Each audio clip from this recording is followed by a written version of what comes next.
Alright guys, so welcome back to some more movie reviews. Fuck, that was a terrible intro. Anyway, so this movie is okay. It's not one of my favorites, and from what I can tell from everyone else's thoughts in the movie, it's not their favorites as well. So this movie starts off in the 90s, 1999, I'm sure. And when we start off in this, in that year, we see that Tony is a middle-aged man. This, by the way, is a little nitpick that I just came across watching the movie. But when we revisit that same decade in 1991, in Civil War, Tony is a teenager. It's just a little nitpick, something that I noticed, holy crap. How did he go from being a teenager in 91 to being a middle-aged man in 99? It just doesn't make any sense. Just something, a little universe inconsistency that I noticed. Anyway, moving on from that. Okay, so besides that little nitpick, I'm happy to admit that for the most part, I liked this movie. My attention was held.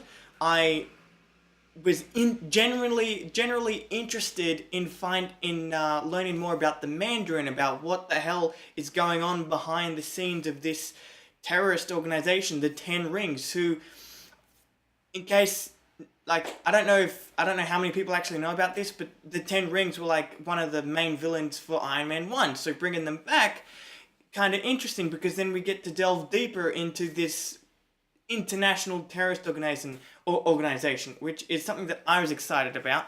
But another thing that I really enjoyed was seeing how Stark was dealing with the events of the last movie, The Avengers. Seeing him basically, have mental breakdowns and anxiety attacks because of what happened. Because if you think about it, he's the only one. Fact is, he's the only one that actually saw what was coming. He's the only one who went up into that hole in the sky, saw what happened. So, imagine Thor going into it. I don't know if he would have the same reaction. Captain America might. Banner might. But, I mean, he's Hulk, so I don't know. But Tony Stark, being the egotistical one, he's just all of a sudden, he's put himself into perspective and seen, holy shit, realized that the world, the entire universe is bigger than he thought, and there are some pretty dangerous threats out there. One thing that I will mention is Ty Simpkins is actually awesome in this movie. He's great.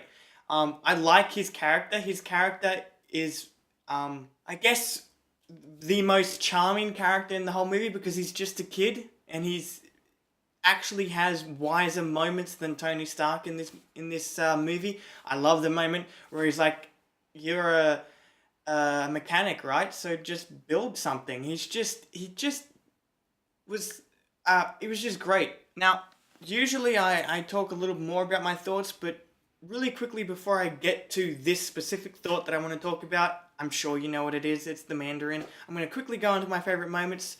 Two of my favorite moments in the entire movie is the Malibu house attack, or another name for it could be Tony's house destroyed, or whatever it is. That entire scene was just so well shot, acted, edited, everything. It was very holy shit, Tony just lost his house. Fuck, man, it's gone. It's gone. And I just really liked that scene because it was just a really one of those moments where the bad guy, you see the bad guy beating the good guy, kind of like Bane beating Batman. It kind of was like that for me. It was holy shit. The other favorite moment that I liked was the airplane rescue, which I'm pretty sure was just playing a couple minutes ago. That scene was awesome. That was a great heroic moment. I loved it. It was a great team-up moment that didn't involve any other superhero but him. It was just a great rescue. I don't know, I just liked it. Okay, so now I'm going to go on to the Mandarin. Boy. Okay.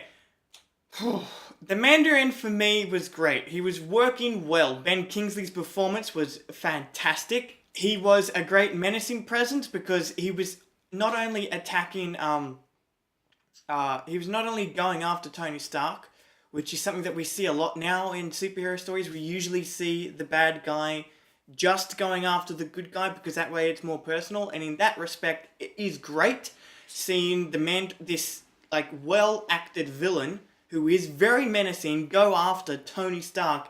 It was just great. But also, I liked how he was going after the president and basically the US government.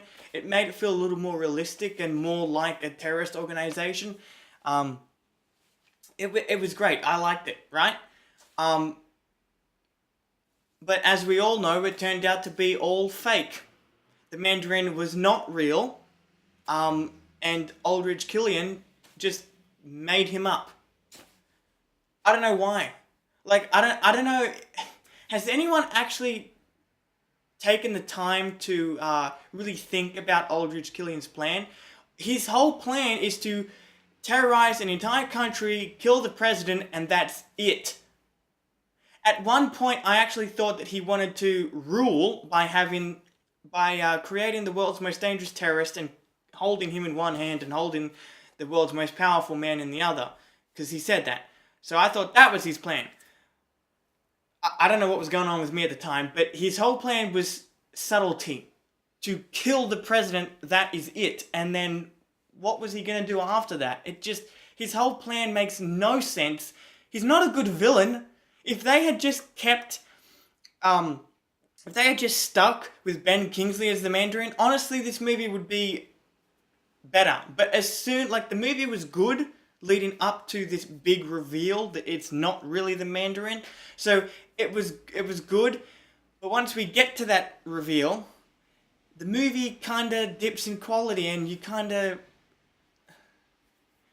you're not as invested as you once were in the first 3/4 of the movie. You're just lost because this movie, I don't know. I honestly don't know how to say it. It's just not a good plot twist. It's bad. It ruined everything that the movie was building up toward. But in summary, I like this movie. Not everyone likes this movie. A lot of people actually hate it. But I'm okay with it. I just hate that big plot twist that nearing the end of the movie, like, oh shit, it's not really the Mandarin. I hate that, okay? It feels like they just didn't, like Marvel or the director or the writers or whoever came up with this stupid idea didn't trust in their story. They didn't trust in the villain that they wrote. They didn't trust in the idea that, hey, this could be one of their best villains next to Loki. But besides that, it's a good action movie. It's fun.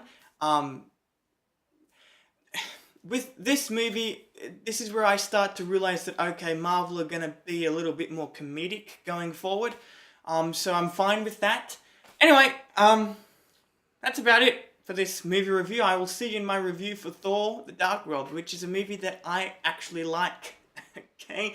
Don't kill me for liking that movie, alright?